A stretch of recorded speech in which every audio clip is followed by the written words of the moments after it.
Esta parte final da estrada que une Cambados con Vilanova, entre Deiro e intersección coa vía rápida, está considerada unha zona de concentración de accidentes. Esta mañá deron comezo as obras de mellora da seguridade viaria. A actuación afectará a un treito de 2 kilómetros. Estamos a falar dun treito que temos identificado con siniestralidade e queremos reducila.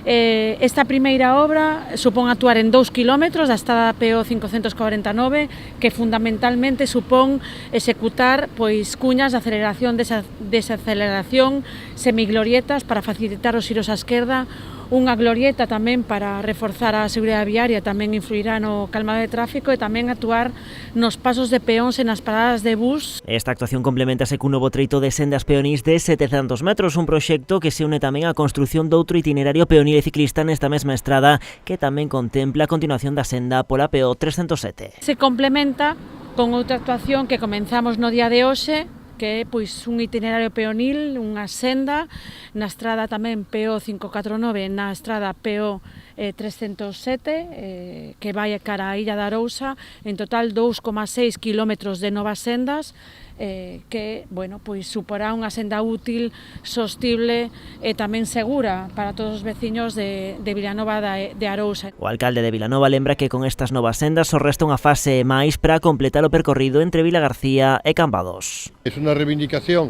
de la unión de Villagarcía con Cambados, pasando por Villanueva, de que se pueda haber una senda, que se pueda ir andando por aceras, por senda, lo que sea. Llevamos muchos años y ahora nos queda solamente un trozo bastante pequeño, Caleiro Corón y Corón El Rial, que es lo que falta para que esa senda Villagarcía-Cambados permita que la gente pueda andar. En total, nas obras que arrancaron hoxe investiránse case 2,5 millóns de euros. Todos estes traballos quedarán rematados antes do vindeiro verán.